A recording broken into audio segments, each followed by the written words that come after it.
Hello and welcome to the 196th episode of Just Shoot It, a podcast about filmmaking, screenwriting, and directing. This episode is brought to you by patrons Saint Hope and Neil Awesome. I'm Matt Enlow. And I'm Oren Kaplan, and today we are talking about hustling for the holidays. What us freelance filmmakers do when things slow down, aka after Thanksgiving. And we are also going to talk about a topic that I had some questions about. Not questions, but a topic that I wanted to discuss about when the appropriate time to call cut is, and like how bad a shot needs to be in order for you to make the whole crew stop down and restart. A meditation on maybe the most important thing we do. Calling action and cut. Yeah. Yeah. Which is actually, we'll get to it. I don't want to, no spoilers, but and we might get to a listener question. We'll see. Anyhow, let's dive into this. In December, it's like kind of hard to make money. I'm saying in December, you're either making money or you're already done, but that it's nigh impossible to make money, commercially speaking, especially in February and March are pretty darn hard. I don't follow that logic, but I'll take your word for it. I mean, dear listeners, we'll check in with Oren in February. Our Valentine's Day special. Like, get out of that news. Come record a podcast real quick. But I think that the point of our holiday hustle special episode is in talking about the ways in which you can plant seeds and generate things that are fulfilling, even if they're not necessarily financially helpful immediately. Stuff that basically this is your opportunity to play the long game because you've got the time to look towards the future. And so, for every time you're on a job and you're just working like crazy and like you don't have any time to work on your screenplay or, figure out the rest of your life or see your friends or live your life in a meaningful way, we're here to remind you that this is a great time to do that. Basically. And if you have like a lot of anxiety because you're not working right now, just feel better about yourself because a lot of people aren't working right now. I mean, I know a lot of people are working, especially on TV, but for those that aren't, like, it's hard. I think we talked on an episode about how anxiety is like the opposite of creativity. And so sometimes it's hard to be creative during the holidays because you're kind of like had a few months of great work and now all of a sudden there's nothing. And instead of taking that time and writing, you are desperately trying to find anyone that will hire you. But I'm saying release yourself from that. Wait till next year and work on your script. 100%. Yeah, so we've got a handful of different things that we're going to recommend and walk you through to make the holidays a little bit more enjoyable. The first one, this is kind of, a little counterintuitive, I would say. But I think this is a good time to make money in other ways. Like, this is an okay time if times are hard and, you want to pick up some seasonal work, maybe some retail work, driving Lyft, driving Uber, or just, doubling down in terms of your day job. That's okay. I think that, like, especially when it's, you've got a lot of expenses with the holidays coming and you've got to take care of yourself for the rest of the year, it's okay to, like, seize the opportunity to make a little extra cash. And so I know that we don't talk about that too much, but, like, survival jobs are a reality for people. And, like, I think it's easy to glamorize all of the other work we do, but it's 100% okay to need money, and to make money at this time of year is a great idea. In the same way, it's like, you're like a grizzly bear getting fat before you go into hibernation. Yeah, I guess I haven't really done that, but it does sound like a good idea. I mean, Oren, a couple pounds. Yeah. But no, it for sure. It's interesting to think about because, of course, you should, like, if you need money, you should get a job and do whatever you need to do to do that. But it is also this time, especially in LA between Thanksgiving and New Year's, where hopefully you have time to be creative. And because so many other people have time off, it's like a really amazing time to set up like your own production, work on your passion projects, shoot your proof of concept, shoot your shorts, even just like get together with friends and talk about the stuff you want to make and try to get inspired. Yeah, 100%. And I think we'll get into those other ideas as well. I guess I'm just saying that like we don't talk enough about survival jobs on this show, and I think it's because you and I are so lucky in that we haven't done that in a while, right? But like, you know, like you'll pick up a VFX job every once in a while, and like there are plenty of directing gigs that aren't exactly our passion that we take. And I guess especially when the rest of the entertainment industry is slowing down, it's okay to, I mean, I just want to just remind people that it's okay to need money and it's okay to make money in other ways. And that, especially because there's a lot of seasonal work out there right now, picking up a side job, there's no shame in that. Sure. That's all. And so in the same way that you have to give yourself permission and not beat yourself up to on not working in the film industry, it's also okay to not beat yourself up over finding another way to make ends meet when you're working in the film industry. Yeah. I often wish that I had a good backup plan, like a good survival job. I think I probably talked about it on the show. I'm so envious that you can pick up like some VFX work if like it's been really slow. You know? Yeah. Post stuff is fun. Yeah, it's fun and lucrative and not too far from your actual passion. Yeah. But it's like with anything, like the longer I don't do VFX things and post work, I kind of get unplugged from that community. So people don't really come to me as much for that stuff. But I am pitching on this commercial now that's pretty much like a VFX commercial. And they asked me to pitch on it because of the VFX stuff. So it's like a commercial that we would make like 70% in post, you know?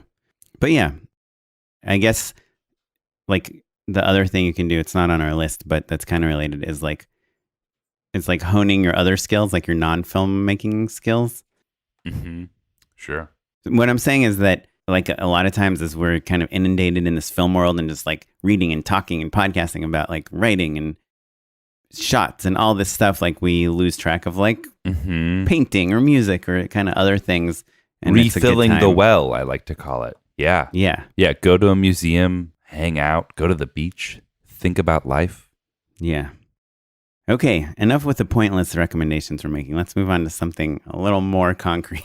Oh, come on, Oren. No, I disagree quite strongly. I think that like you have to have things to write about and find points of inspiration. And I think if you're just consuming media, like if you're just regurgitating what you see on your phone and in movie theaters or, at home, like then you're not going to be engaged in what makes art important and meaningful and marketable all at once. Yeah. I'm just saying, I feel like everyone knows that already. Yeah, but look, I don't think that anyone's going to be like, oh, I had no idea I should make money. This is like a friendly reminder episode. Right. This is like, write everything we're saying on your to-do list. Okay, well, so the next thing we have, writing scripts. We talked about that, right? Write scripts. I think we talk about it every episode. But yeah, this is a good time to do that. Like, your agent's not going to email you back until after Sundance. Oren doesn't believe me. It's true. Right. So this is like a good time to like really put a polish on that because they're going to come back from Sundance and they're going to be like, oh, man, Oren, you should have seen this year. I saw some incredible films. What do you got for me, baby? Oh, yeah. Speaking of that, how much time should how many days am I allowed to wallow about all the people I know that got into Sundance this year? Oh, I find it really exciting, actually. When people get into Sundance? Mm-hmm, yeah, because it's relatively new. It's only been like a handful of years. It's something where it's like, oh, it's kind of a version of your feeling about going to film festivals when you watch something and you're like, oh, that's not that good. You're like, oh, no, like this person who is doing the same stuff that I'm doing and a year ago felt the same way I felt and just like did it is now at Sundance. That's incredible. How like, could that I can not do make it too. you feel so bad about yourself? Because Sundance is this thing that my entire life felt so distant and alien and impossible. Like knowing that it's real and that you can go there and then your friends have movies there means that you can too. I genuinely think it's incredible. So shout out to all of our friends who made it into Sundance, and also shout out to all of our friends whose films didn't get accepted, because that is okay too. Yeah, this is a podcast for the people who got rejected by Sundance. Come on. I think we've had a good number of Sundance. Yes, we definitely have multiple past guests have films in Sundance in January. Especially shout out to Josh Rubin. So stoked. We're having Josh on in a couple weeks, so I can't wait to talk to him about it. That's a perfect example. Like Josh, like directed like stuff for College Humor, like was doing commercials, and then was like, you know what? I'm gonna go make a movie and get it on Sundance. I think he talked about it with us on the podcast. He was inspired by other micro budget filmmakers and then made a movie, and then it got into the best goddamn film festival in the world. That's electric. And you're not looking in the mirror and saying, Matt, why didn't you just Josh Rubin this shit? I mean, of course, but I don't need Josh's success to remind me about how much I hate myself. Like that's a given. Oh, I just have to look in the mirror and know that, right? And so it's the opposite. You're like, hey, Josh looks in his mirror and hates himself too, and he did it. So can I. And that is true for you, Oren Kaplan.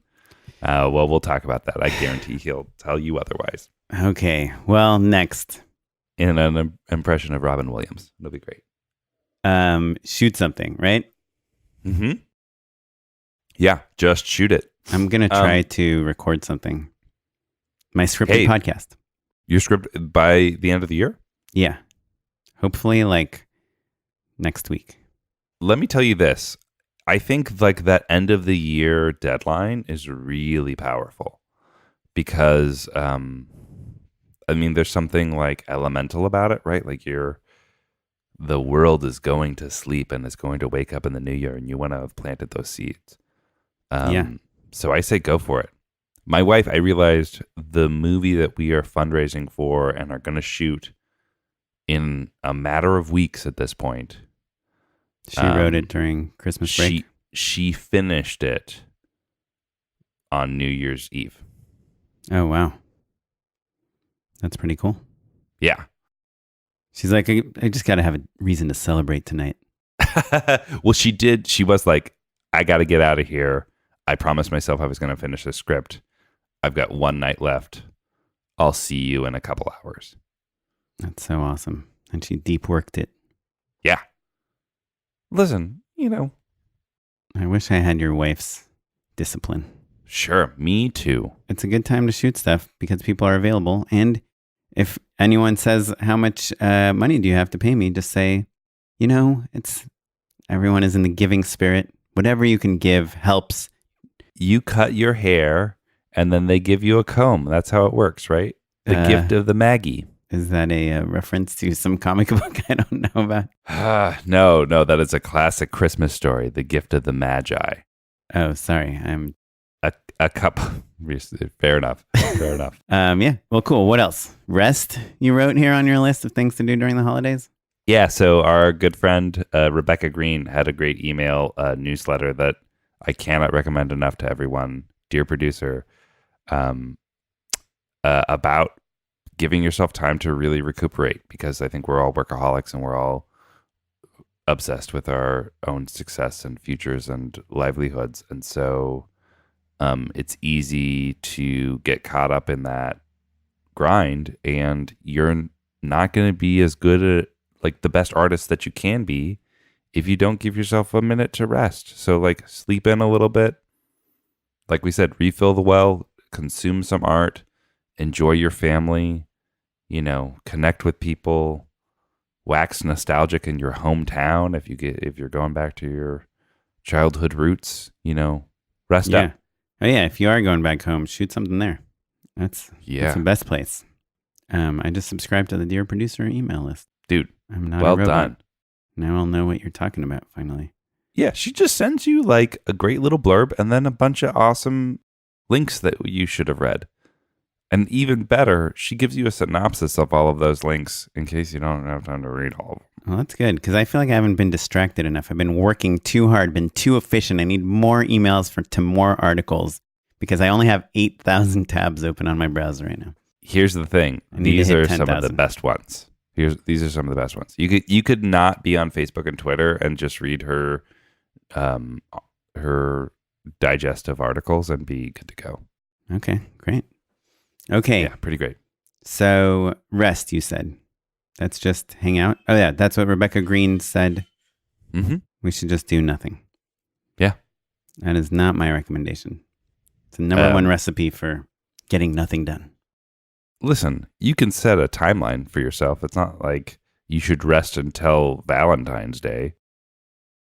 Yeah. For me, it's like you look at how much money you made this year compared to how much money you made last year.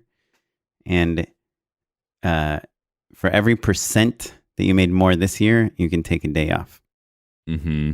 Mm-hmm. And for every percent you made less than last year, you have to work twice as hard for a day. Is that a strategy for actually making less money this year? No, it's The next it's year? how you catch that up. Sounds like it. It equalizes your years. I see. So you just plateau is what you're saying. Yeah. Okay, next on the list is something I put, which is reconnect with old colleagues. I love this one. And that's something, so, when things are slow, I do occasionally go to Facebook and Instagram and see what people are saying. And last week, someone we know posted something on Facebook. They were looking for a contact at Disney that knew a certain thing and did a certain thing. And it happened to be something that I had just done. So I was like, hey, I know someone like this. And the person that we both know that I saw on Facebook, they own this big, successful video company. And so they were like, oh, Oren, nice to hear from you. Let's grab lunch. I want to talk to you about some other things too. And thanks for making the connection to this Disney person. And I made the connection to that Disney person and also said, happy holidays and hope you're doing well. And she wrote back to me also and said, oh, great to hear from you. We had a great time working with you. And I have this new project coming up in January. I'd love for you to come and pitch on it. So literally responding to this one Facebook message now led to two different opportunities. Who knows what will happen with them. And I bet, frankly, 2 nice lunches. I've been doing a lot of that myself, but I think it's kind of in the air because things are slowing down. And so people make the time to do it a little bit more. Yeah. And it's wonderful. It's genuinely, it's good to be reminded that the people that you connected with from, a couple years ago or even 6 months ago, they're all working and grinding and trying to make it happen just like you. Yeah. Have you noticed the traffic is different now than it was a month ago? It will consistently slow down. I mean, there are people who are already out of town who've already gone back home. But also you'll go to Target at 1 p.m. on a Wednesday and it's packed, jam-packed full of people. Sure. You're what is going on? It's the middle of the day in the middle of the week. But it's shopping. For people who don't live in Los Angeles, it's a funny phenomenon that it's very, very rare that you meet someone who grew up here, and so I would say maybe in entertainment, you'll meet maybe 1 in 25 as an LA local. And that includes the Valley and even the OC, I would say. And so people leave. People they go home for the holidays. They go back to wherever they grew up. And so yeah, LA becomes this really quiet, kind of peaceful town in December, which is why we named our daughter Winter. I do, and I love that so much. Yeah, we actually, we always throw a big annual Christmas party, and we put it later in the year so that fewer people would come because it's got a little crowded. But the other thing that's really magical about it is that the closer you put it to Christmas, the more likely that people who are in town will come, even if they're not super duper close to us. And then you become closer and you kind of have this interesting experience where people who, you get to know them better basically because of the circumstances of everyone being in town on Christmas. Right. Yeah. That's the magic of Christmas, Oren. Yeah. I'll never know it. The other thing, just on the same note of reconnecting with old colleagues, is some other thing I did recently is I basically just made a web page on my website that has all my work from 2019. And I've been emailing it to producers I've worked with over the last year. And I said, hey, hope you're doing well. Just wanted to send you kind of some of my recent work, including the work we did together. It would be great to work again on something in the future. And I'm finding because it's December, these people are responding to me like right away. Yeah. They've got more time. So wait, how many episodes of Just Shoot It are on the page then? 50. Perfect. 49, 50, somewhere in that range. Yeah. Well, I can't wait to hear what producers like best. But yeah, and then so let's talk for a second, because I bet you have way more definitive opinions about this than I do. But like, what's the deal with gifts? Do you get people gifts right around now? The best received gift baskets I've ever sent to any company are always, I'll do pressed juices.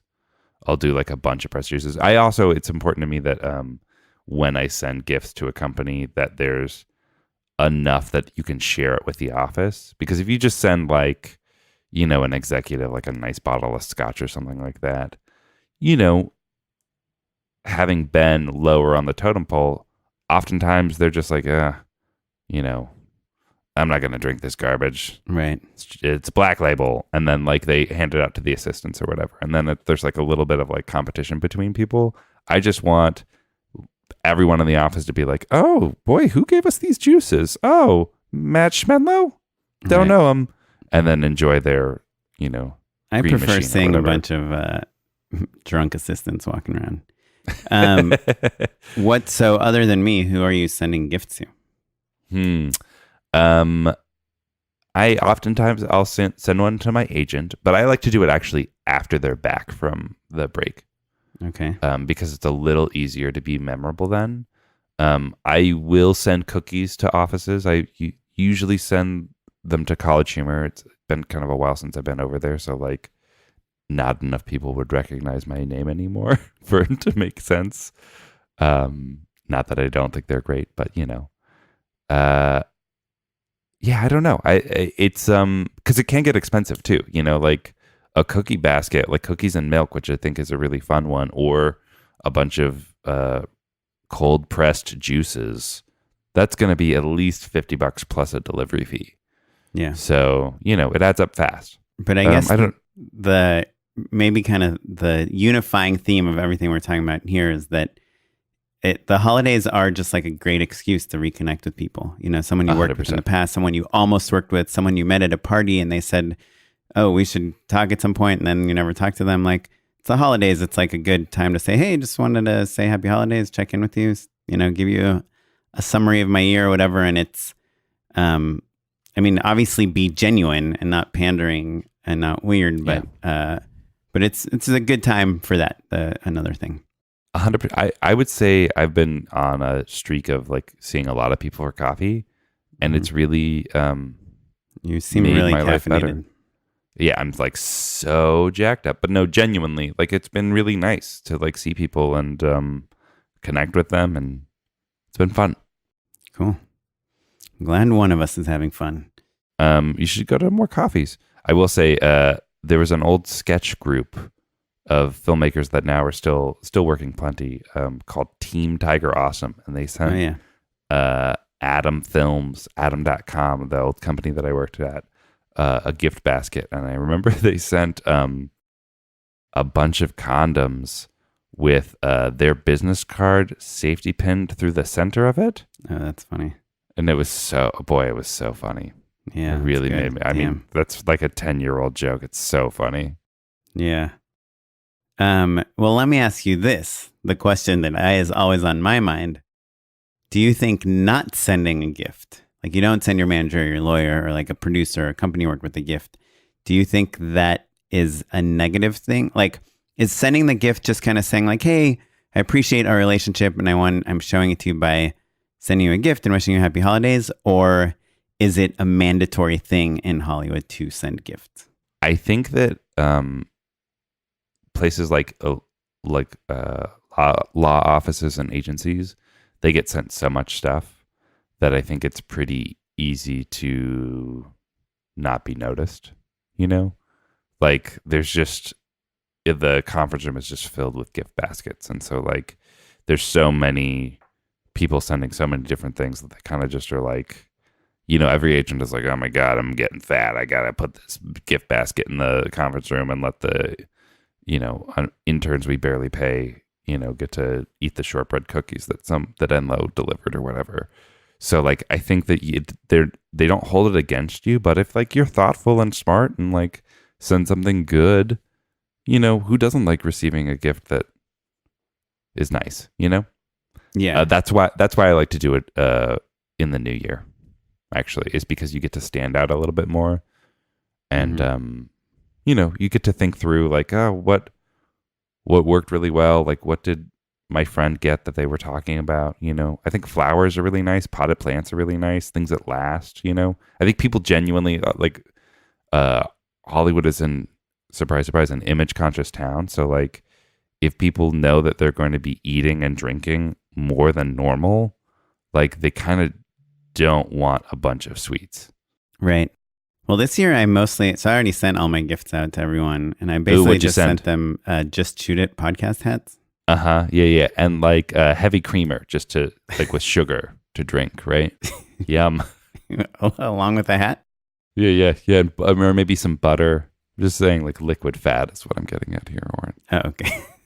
I was like, didn't you hear what I just said? Anyway, okay. Let's move on to our final thing that you put on this list. So important, you put an exclamation mark at the end of it. It's my favorite thing to do. Watch movies. Yeah. So you don't think people should watch TV at this time of year? I think you can. Certainly, if you want to watch some TV, you can. But I think that the wonderful thing about this time of year is that there are finally good movies to go see in the movie theater. Frankly, like I've been doing pretty well. Awards season. Yeah, exactly. And also finally this year, more than any year in previous memory, there are finally tons of great movies to see. Like there's so much worth seeing that's worth your time and is memorable and important and interesting, and that people are going to be talking about and referencing for the next year, if not 10. That like it's time to catch up on The Farewell if you didn't catch it, or like The Irishman or Parasite. If you haven't seen Parasite, you're going to look like an asshole in a meeting in the next 6 months. Yeah. Because some young executive is going to be like, oh man, I love that so much. It kind of reminds me of that moment in Parasite when you realize, oh my God, this happened, blah, blah, blah, blah. And then you'll just have to kind of look like a sphincter. You'll just have to like, your eyes will glaze over and you'll be like, yeah, sort of like that. Or like this other movie that I have seen. Yeah. I saw an excellent movie last night. Oh, what'd you see? 1917.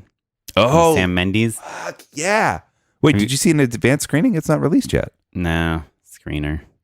Oh, gotcha. Yeah, I will look. So that's the other thing is that these movies are floating around Hollywood. So like if you have a friend who's in Screen Actors Guild, PGA, they get all the best screeners. You'll be shocked. DGA, what? By how amazing the selection is in the Costume Designers Guild. Oh, interesting. Sure. Yeah. Yeah. That's might or might not be where I got sure the screener from. And I have some really good ones in the queue. Are you disappointed that you didn't see that in the theater? See it on the big screen? Yeah. No, because I really enjoyed it. I mean, I watched it in my living room. I think people would love it on the big screen. And my favorite part about it is I think it's a movie you could watch with like your grandpa and your nephew and your niece and your sister, and everyone would love it. It's just really simple. And so of course, I mean, you can't, if you're a filmmaker, you cannot watch that movie without immediately watching the behind the scenes featurette, because I don't know if our listeners know about this movie, but it's from Sam Mendes, the same guy that did American Beauty and Revolutionary Road and all these amazing films. But it's a World War I film, and it's all done in one continuous shot. It's like an hour and a half movie or something. Yeah. And it just follows these two characters through World War I. And in the behind the scenes featurette, Sam Mendes was talking about how he just was trying to find his next movie, and he would get scripts and he would read books, and he just couldn't find his next movie. And it just, I like hearing that because it makes me feel good about myself, because I'm always like trying to figure out what my next project is, big project is. And to see someone that's like, one of the top directors, Sure. actors in the world, not being able to find a project he can get excited about is refreshing. And so I guess his like producing partner was like, hey, why don't you just write a movie? And he's like, I'm not a writer. I'm a director. I don't write. And she's like, you don't have anything to write about? It's like, well, my grandpa used to tell us stories about World War I. I guess it can be kind of interesting. And he just found, you can tell it's like a director's movie because the premise that he came up with is, it's like fiction, takes place during World War I, but it's really simple. But it's done in just this really cool way, and it's emotional, and it's the cinematography and the choreography. But for sure, Roger Deakins, I think, will win the Oscar for this, or at least be close to winning it. And the whole movie is like barely lit at all because they're just running around shooting insanely long takes. So anyway, 1917. But yeah, so many good movies. I can't wait to see Jojo Rabbit is on my list. And I'm going to watch Ford versus Ferrari, which is another movie I think that like an entire family would enjoy together. Yeah, I saw that at one actually, and I think in a weaker year, I think people would be talking about it more. It's definitely worth watching. There's a few scenes that are genuinely great, and I think the performances are really interesting. But yeah, like having these conversations is, so fun. So why not go see some movies? Yeah. Well, cool. So hopefully you're set for the holidays. Yeah. So maybe let's move on to our next topic. When to call cut. And so I'll tell you why. Before we do that, before we move into our next, so I think that's great.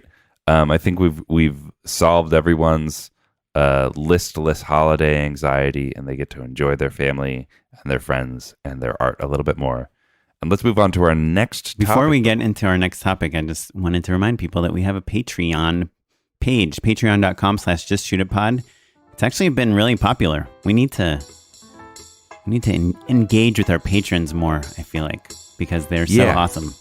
Yeah, and we've been really fortunate with a growing community of people who are supporting the show, and we do want to figure out a good way to get back. Maybe I feel like we get hit up for notes on reels and short films all the time. Maybe that's a thing worth doing. Yeah, if you're a patron, you want some notes or feedback or anything, then let us know. You can even if you want, you can email us your script or your short, and then email us separately and tell us, hey, we don't really care what your opinion is, but we want you to say it's really good so we can show it to somebody else that said it's not good, and we want to tell them like, hey, these podcast hosts think it's good, so it must be good. Happy to do that. Yeah, we will lie whatever you want for $1 a month.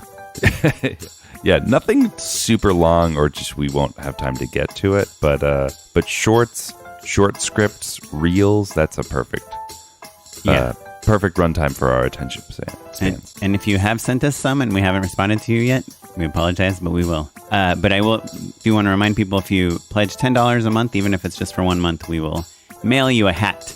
But I feel like I must say this because I've run into quite a lot of gymnastics issues and customs things at the post office.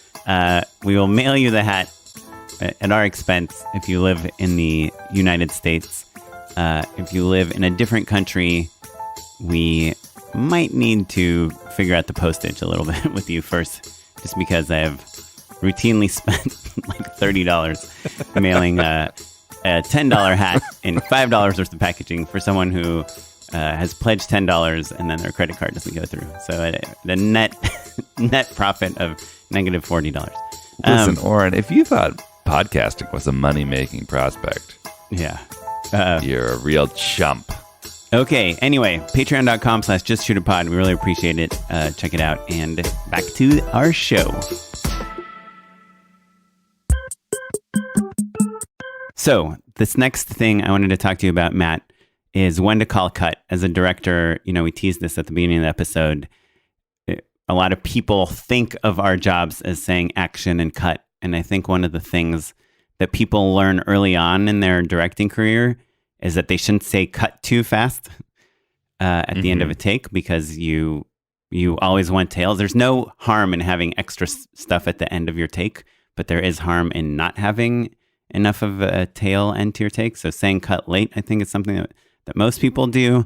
But what I wanted to talk to you specifically is based on an experience I had last week where I was filming a bunch of stuff, and I was filming with kind of, I guess, what you would call celebrities or high profile people. And we had them for a very limited amount of time, and they were film professionals. So they really knew what was going on. And there were a couple shots that we were getting that I felt like were not great in terms of like the lighting. But I felt like we had been filming for a few minutes before I really appreciated how much I didn't like the lighting, that I felt like it was too late to call cut. So I know even when I'm just doing a short film, or when I'm doing like an action scene, or when I'm doing a comedy scene, sometimes someone messes something up in the beginning of the take, but then the rest of the take is going well. And I'm like, oh, let's just let it play out. So I guess I'm curious, like, do you have kind of a strategy of when you call cut? Like if a take is like 80% good, do you just let it keep going? Or are you one of those people that calls cut? Like if somebody messes something up right in the beginning, you're like, oh, let's just take that from the top. I think there's two different things you're talking about. I think there's the situation where people are improvising or answering a question, and so it's hard to repeat things, right? And especially is tricky when it's like high profile talent, and they're just used to being the boss effectively. That's separate from a situation where you know exactly what you need to get.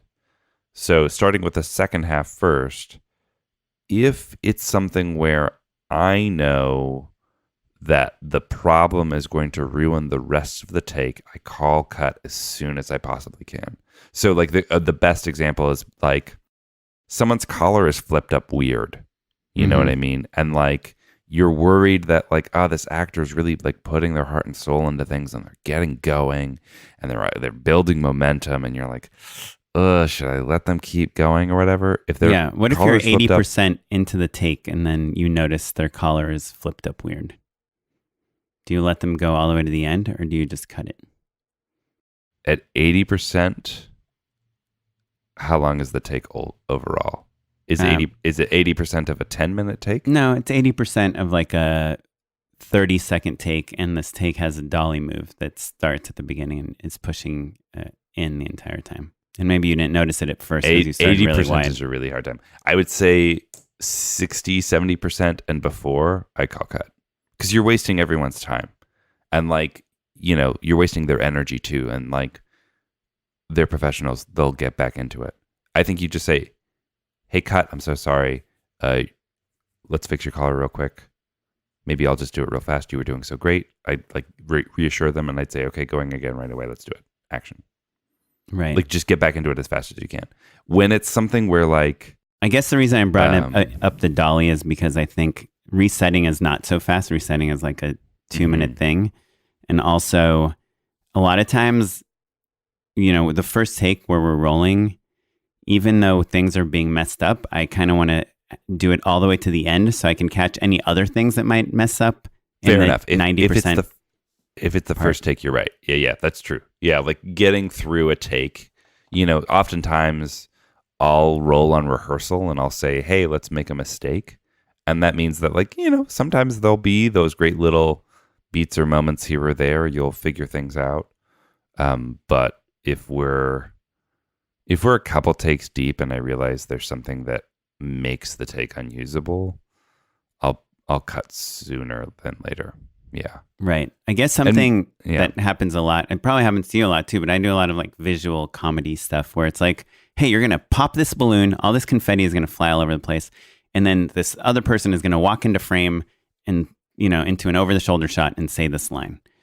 Okay. So they pop the balloon, you know, and maybe we're dollying like around you or something. They pop the balloon, the dolly's moving, the person comes in, and they just miss their mark by a tiny bit. And so they're now kind of half covering the person that popped the balloon.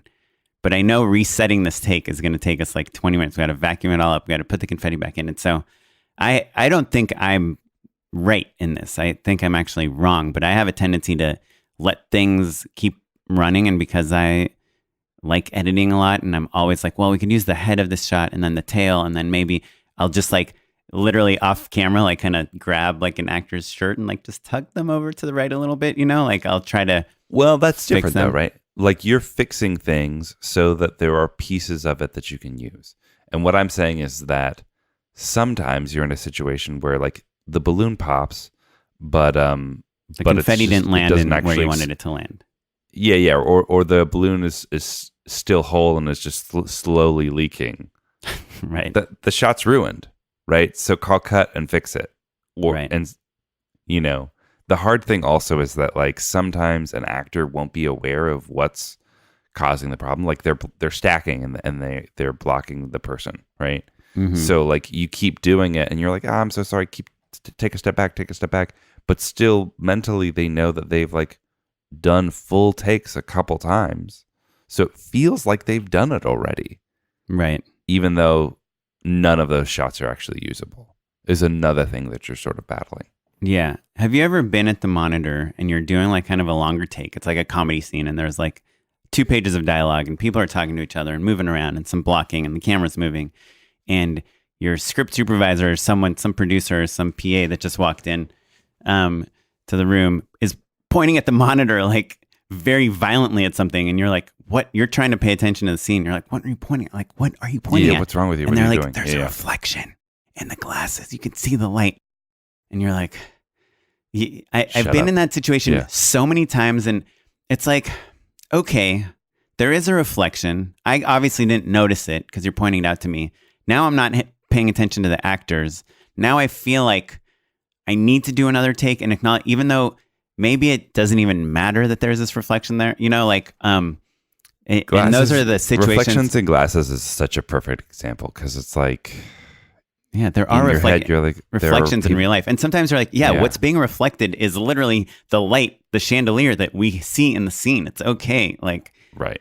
But like, I feel like sometimes people are just like, they're looking for those things. And I don't know, but it's frustrating because I don't know if you need to cut or not. Yeah, that's a really great example because I have a problem in that I'm looking at the emotion and the performance and everything else falls away. And so I'm the kind of guy who's like calling cut and I'm like, we did it. That was great. Yeah, moving on. And then they're like, and then your script supervisor's like, there was a giant piece of spinach in her teeth the whole time. You can't use that. Yeah. And I didn't see it. And I'm like, we'll remove it in post. Yeah, but so I would just go again real fast. But also, for better or for worse, I'm really good at like making sure that people feel included, and I want to hear the note from the PA, and it's a team effort and all of that. And if someone is like up in my business and they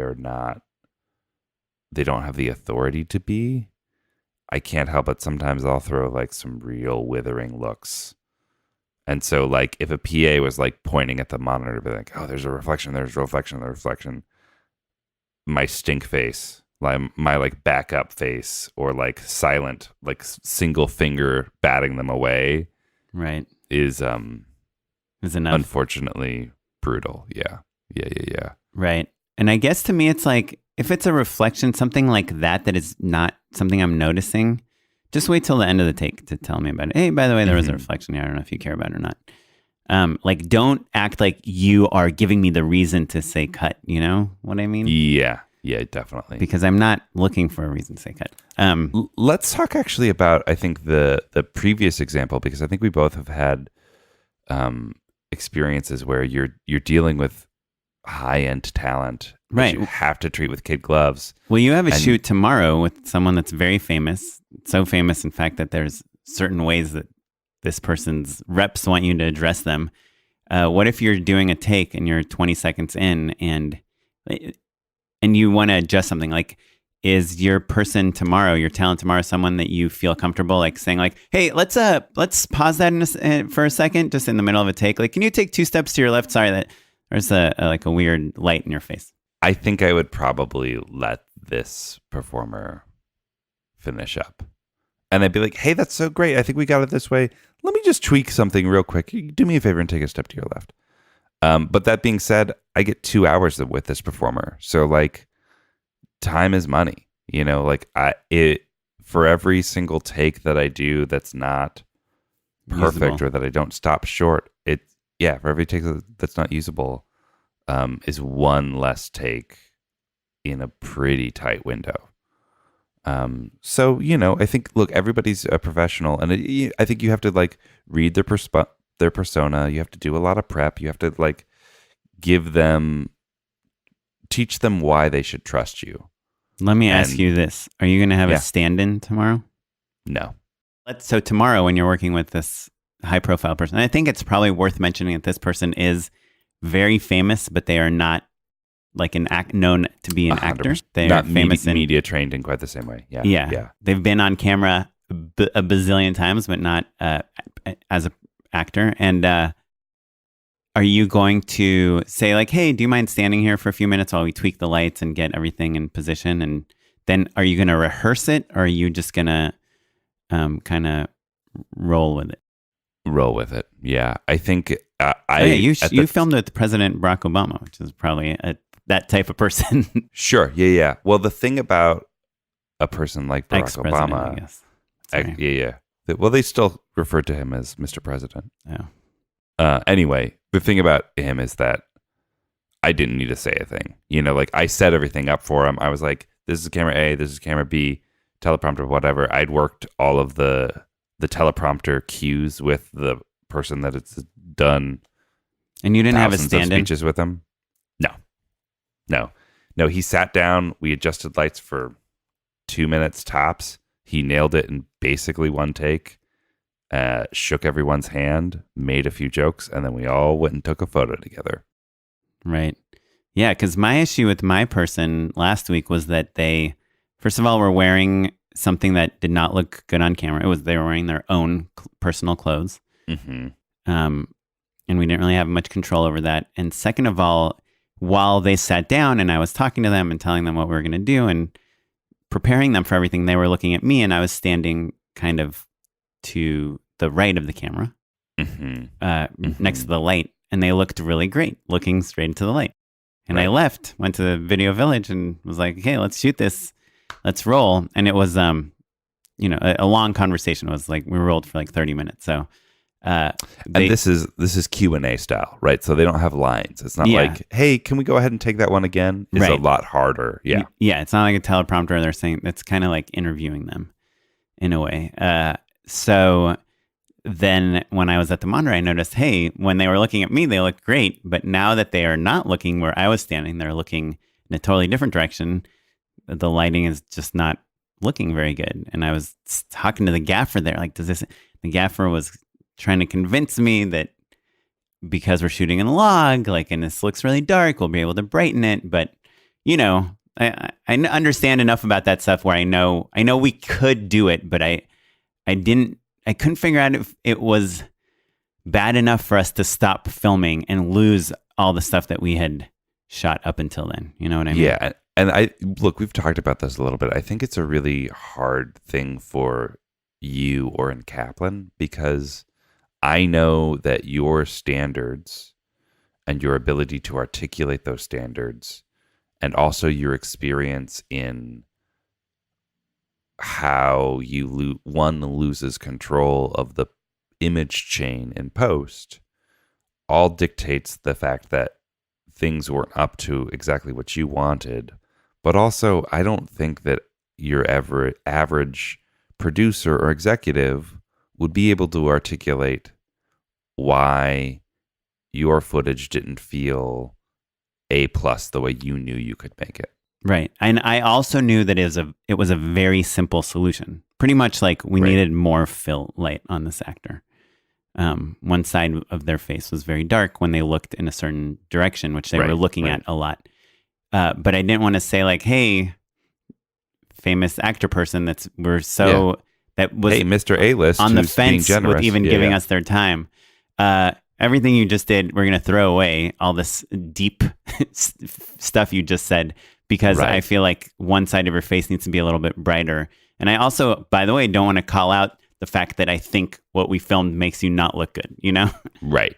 I think in that case, and I think you did this, you just shut up Yeah. and live with it. And Well, fix it on I the kind next of made up interview. a sound related excuse to take a pause, and I had the gaffer adjust a couple things during that time, but it was like, it made it 10% better, and I needed it 100% better, you know? Yeah. I think that no one will be like, Oren did a bad job on this. They might blame the DP a little bit, actually. But I think most of the time people just won't. They'll be like, oh, that person's not as funny as I thought. Right. Or like, oh, that person's older than I realized. Right. Yeah. So if that person looks at the footage, they'll be like, well, they need to fix that. The problem is that like, that they know they've been on TV or in enough movies that like moving lights around means A, they're trying to fix like make me look better. Mhm. So I must have looked bad. And B, none of that stuff is usable. So you just have to kind of swallow it. Right. Like once you're up and rolling, you just, Yeah. live with it. So the learning lesson here is, we didn't have like official stand-ins, but we were standing in. But I was standing in for our actors a lot of times. So I was like, making sure I just wanted to be in the middle of the set, and I was like, oh, it'll Right. be helpful if I'm here. But And by me oftentimes standing in, it I'm feels not like looking it's- at the monitor. Yeah, it feels like, oh, I'm the perfect stand-in. I'm the only one not moving a light around right now. Right. Yeah. But to me, there's some general rules when you're interviewing or filming or working with doing commercials with celebrities or people, especially if they've been around for a long time, which is another way of saying they're a little on the older side. Like your lighting, it cannot be too soft. Like go as soft as you possibly can. Always have lighting equipment that is ready to fill in the shadow side, because, maybe you could put like Clive Owen, with one light on one side, and he looks so chiseled and handsome and amazing, and every wrinkle makes him just adds to his gravitas. But you put Meryl Streep in that same lighting, and all of a sudden she looks 10 years older, Also, the Clive Owen that you're thinking about is from Children of Men, and that came out in 2007. Do you know what I mean, though? Genuinely. Yeah. Well, so we had the same issue with like male and female actors, especially if you're filming real people that aren't like these incredibly photogenic actors. Like always just have a bounce on standby, have an extra light, have something like above the camera that you can turn on, eye lights. And then my other thing that hold on. I want to pump the brakes actually, because I think it's easy to not hear what you were saying, though. It's not just light these people this way. It's like have it on standby, ready to go. Because if a A-lister sits down and you realize, oh, I need some fill, you can't go get a light from the truck. Right. Yeah. If It's you have got- Beyonce you have sitting there and you have her for 10 minutes, you're not going to be like, setting up the C-stand. You turn the and light on sandbags. and you dial it in on that dimmer, and the sound guy's mad at you for using a dimmer, and that's fine. Yeah. Oh, can I tell you some other funny thing? I never tell you about this. So we're shooting like one of our first people that is not quite as famous as the later people. And we're looking up into the rafters of the soundstage, and we notice there's like a plank above our actor's head with a bucket on it. And we're like, what is going on? Like the gaffer actually pointed it. He's like, that looks like a vaudevillian like Are you prank. sure? What's Yeah, going to yeah. happen? Someone like steps somewhere and like this bucket falls on the actor's head. It's like, oh my goodness, that's crazy. So Yeah. When the that ghost of actor's Buster done- Keaton is yeah, enacting his revenge. the gaffer goes up into the rafters and he takes the bucket away. Then, of course, an hour later, starts raining. We have our next actor there, who's more famous and more known, and you know him. And all of a sudden, he's like, "Whoa, did you see that?" We're like, "No, we didn't see anything." It's like, "Oh, I thought a water drop fell on me."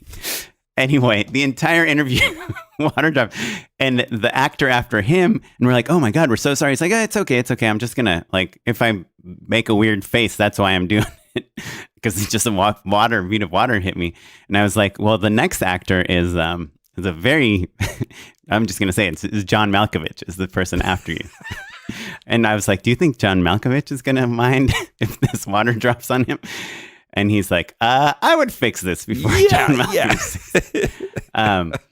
Anyway, so then we built like a little grip thing that would, just in case the water fell down, it would, you know, hit this thing instead of John Malkovich. A little water slide. But oh man, that's so but funny. All those things when you are, you know, and it's not just when you have famous people. Sometimes you're working with kids. It's the same thing. You're working with animals. You're working with babies. You're working with.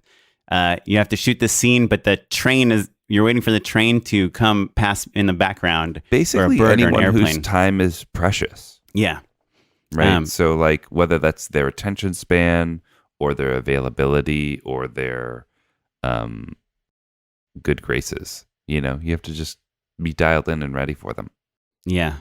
So, anyway, I know it's kind of, we've drifted off from the when to call cut conversation, but I guess it kind of is still related in the fact that as directors, we don't want to call cut for a technical reason because we know that every time you call cut, it's going to take like 5 minutes to reset the shot and you're wasting time. And people are, every time you do another take, people are counting it against you, the director. I think there's also another time that's interesting that maybe I have a little bit more recent experience with than you, and that's in the soft scripted space. Where you have talent that's not media trained and they're in the middle of an emotional moment of a catharsis, right? Maybe there's a surprise involved. Yeah. And I remember very distinctly early on in a big job, I'd had a lot of fights with a producer about needing more gear. And they were like, no, we're keeping a low profile. We don't have the money, blah, blah, blah. And we had waited for the light to get especially good, and we were going to do a surprise. The whole episode was like leading up to this moment where this woman was is getting proposed going to meet her long lost family for the first time. Oh, okay. Different. She didn't know she didn't know that she had a brother and a sister and a nephew and all these people, and she just kind of found out about them, and they didn't have enough money to meet. And I've got them behind a curtain, right? They're not media trained either. They're so excited. They've just come to Los Angeles for the first time. I've got like a PA on a walkie. And I realize that the sun is just slowly creeping up my main subject. And basically from her neck down, she's in shadow. And from her neck up, she's in full sun. Golden sunlight. And everyone's like, I'm just hoping that no one makes a peep. Do you know what I mean? Like they're effectively in the same room. There's a curtain behind them. Right. And my host is doing such a good job of just like keeping her engaged that she's only paying attention to her. And I almost got fired for that shot. Like they still bring it up to me every time I work with them. Oh, because you didn't cut. I didn't cut. Yeah, I didn't cut. I made the decision to keep the emotion going. And it's a beautiful moment, you know? But yeah, I got in a lot of trouble. Yeah, no, it's hard. I totally relate. I did a thing, I'm pretty sure, for the same producers, and I also was in a situation that was getting hairy, and I didn't want to yell because it was real people talking to each other, and I was just kind of waiting to see if it would work itself out, and so I never stopped it. I never went as a director and inserted myself because I thought we were experiencing the story on camera, and I regretted not stepping in and kind of changing the situation. But yeah, no, that I have the reverse story that I'll tell real quick. So earlier this year, actually, so it's January, things are nice and slow for everyone, and my DP brings in his favorite team. Like his A-list team. He was like, I can't believe they said yes, but they were free and like they liked me, and so here we are. And we were shooting sunrise for sunset, so the sun is going up, and slowly we're gaining light basically. Right. And we realize we're on a close up, and like we have like a flag telescoped all the way up, to its full height. And then I think they even had an extension arm. It's like 25, 30 feet up in the air. And you can see the sun slowly creeping up and like hitting my actor's face. And I was like, I need one more take. And one of the dudes is like, I got you. And he and the key grip are on walkie, and he just lifts up the C-stand and just holds it. Like I said, 30 feet up in the air, and they just slowly ease it in and out, just keying it in as it's going. And I'll never forget that moment. I went over and shook his hand the minute we called cut. It was the best. True Hollywood. Yeah. The Hollywood method. That's awesome. Can I tell one last story too? Sure. By all means. So my wife, Kara, she used to be on this show on MTV called Disaster Date. And one of the things they did so what she would do is she would go on dates with these guys, and it was all hidden camera. They had no idea that they were on camera. They would go to restaurants and they'd have dinner, and she would be hit there. The guy's friend would set it up. It's like a whole big prank. And it was like, they had all these one-way mirrors in the restaurant so they could film it. And it was like, there were microphones hidden everywhere. And the guy that she was on the date with is the only person that doesn't know they're on camera. So of course they're filming this whole thing, and they try to think ahead, and they know exactly where he's going to sit and all that stuff, but they have no control of if he's going to move in the booth or what he's going to do. And they can talk to Kara on her earwig. They can say hey, Kara, move to your right, or hey, Kara, tell him to sit at the edge of the booth, come up with a reason to move him, or grab his hand and pull him over here or whatever. But they can't direct him because he does not know he's on a TV show. But so what do they do in that situation? They obviously can't call cut, but sometimes a part of the shot isn't working, or she hands him something and the way he grabs it, it's hidden from camera or whatever, important plot points. So basically the director of the show is sitting there while they're filming, and he makes a list of all the shots that he's missing. We didn't see him, take the ring from her hand. We didn't see him put the hat on. We didn't see him look over here when this guy entered that she said is her ex-boyfriend or whatever. And he makes this list of shots. And the way that, have you ever seen that show? I think I've seen clips you've shown me of Kara doing crazy stuff. Okay, so Kara, the idea is that these actors are are being these horrible dates, and they're trying to see if they can get their date to leave the date within 60 minutes. And with the male actors that were being horrible dates, the real girls would leave after 15 minutes every time.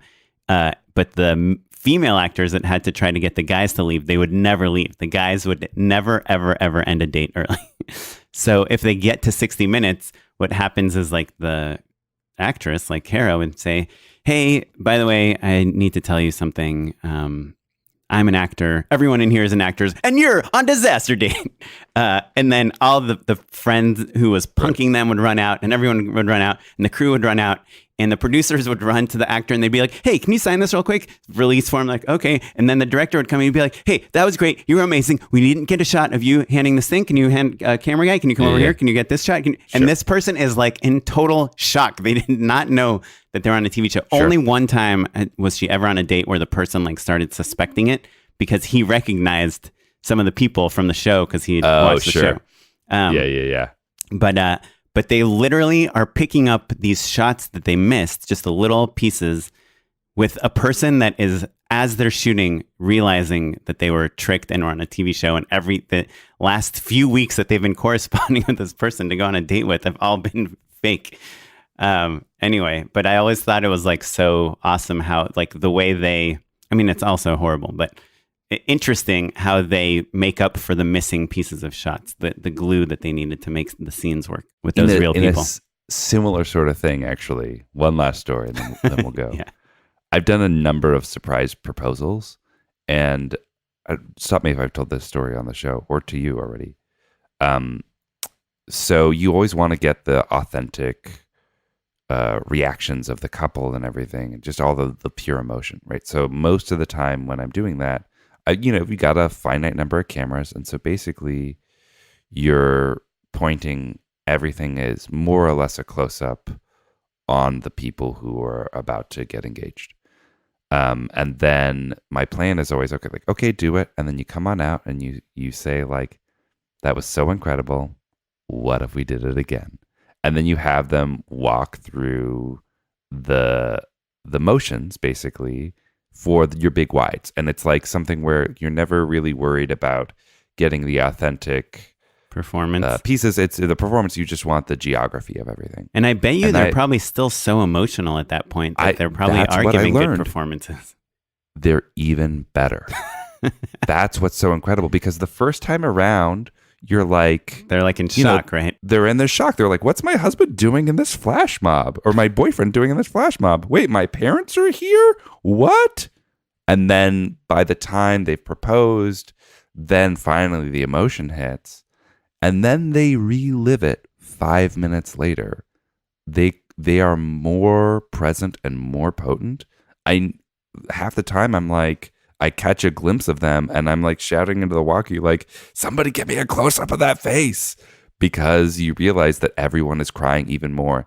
Right. You don't want to do it too much. It's the same experience minus the shock. Minus the confusion. Or the confusion, yeah. Yeah. Oh, wow. And it's a really kind of incredible, strange experience. And then like you end up doing it a couple more times, like you're like, well, wow, this is great.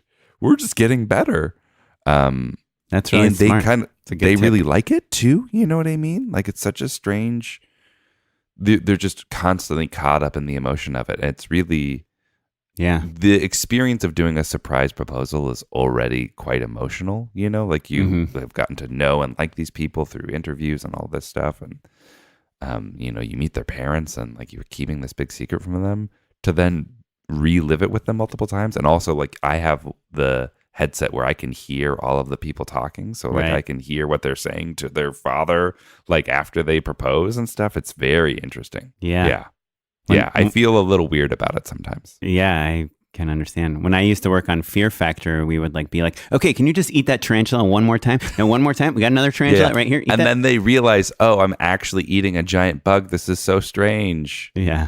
And it tastes even better the fifth time. What's funny is for a second I was like, how did I not know you worked on Fear Factor? Yeah, I'm fibbing. You're a scare tactics guy. I get it. Yeah.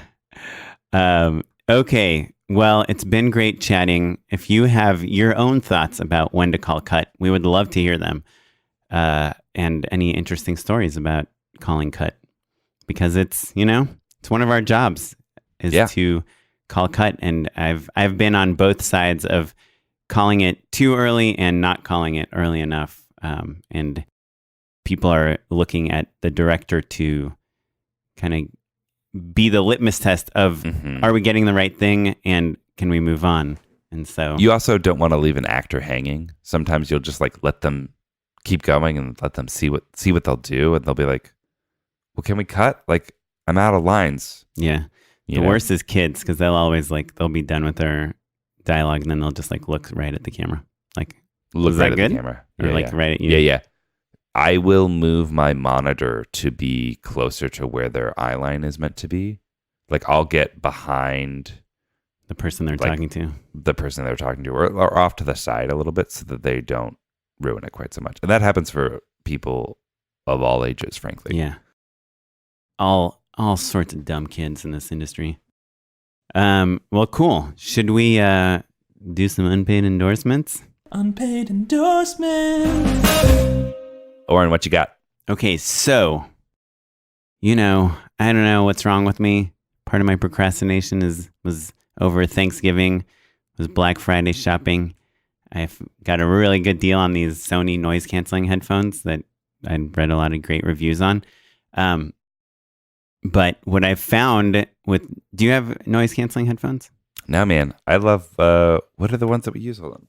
We have the Sony, like the studio ones. The MDR 7506s. Yeah. So these are great studio Love headphones. them. Studio headphones. I think the audio quality is like really honest or whatever. It's like what the audio signal is what you hear. There's no bass boost. There's none of that stuff.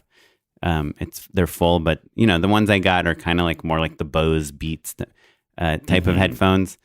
But they're Bluetooth, which is awesome because they're liars. Is that what you're saying? They try to make the audio sound. They sweeten the audio, I think, a little bit. But I find that if I put them in noise canceling mode and then I just put like Spotify on or some music, like focus music or whatever, you're in the zone. Even if I'm at home, even if my kid's here, my wife's here, my dogs are here, the mailman's here, the gardener's Just here. forget about all those losers. Shut them out of your life. Yeah, I didn't think, I mean, I know it kind of sounds obvious, but I didn't think I'd worn noise canceling headphones before.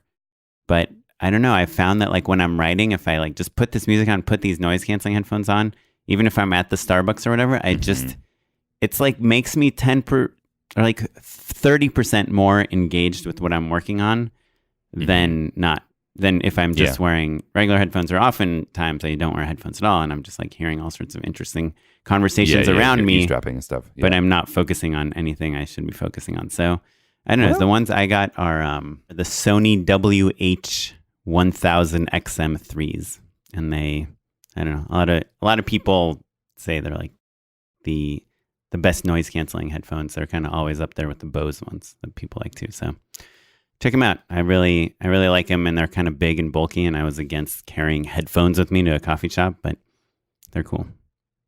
Anyway, that's all I got. Well, I think you maybe convinced me. Maybe I'll check it out. My unpaid endorsement is a Netflix series called The Movies That Made Us. I think it's by the same people who did The Toys That Made Us, which is kind of like a VH1 early aughts style documentary series. That's really just kind of like cheesy DVD extras on like films like Home Alone and Ghostbusters and Die Hard, and I love them. Dirty Dancing. They're really cheesy and really broad, but like totally entertaining and mindless enough that you can kind of just put them on and pay 75% attention to them and wait, so it's behind the scenes footage, or is it? It's like it's a pop documentary about the creation of the film. And so, with interviews with the actors and stuff. It's interviews with the actors and filmmakers, and then archival footage, but with like heavy narration, like a 90s guy narrator that's like, you wouldn't believe the crazy antics that they got up to on and off the set of Home Alone. Kevin McAllister was McAl the talk of the town. Yeah. It's like quite broad, but I still like it. Cool. So if you're not spending a bunch of money on Blu-rays and DVDs, and you miss the special features of a film, it's a nice little supplement. Yeah. By the way, I watched 1917 on DVD, standard def. Ooh, standard def. Oh, I know. Hurt my feelings. I know. And it was go. Anamorphic, so it was like cropping off the top and bottom. I mean, probably looked at 6 pixels, but they were glorious. Kaplan. Killing me. Yeah. Anyway, if you guys want to see links to what we've talked about, you can check out our website, justshootitpod.com. And you can email us, justshootitpod@gmail.com. We'd love to hear from you. You can leave us a voicemail, 1-626-2-SHOOT-1. Again, it's 1-626-2-SHOOT-1. We'd love to hear from you. We are at Just Shoot It Pod across all social media. I personally am at O'Kaplan on Instagram. And I'm at Mr. Matt Enlow on Instagram and Twitter and Facebook and all the places. This episode was edited by Jonathan Luna. Our webmaster is Ewan Williams. Music was provided by the Free Music Archive and the artist Jazar, and our additional ad music was by MusicBed. Yeah. Thanks, everyone. Review us on iTunes if you're bored. Thank you. Or not. Even if you're not bored.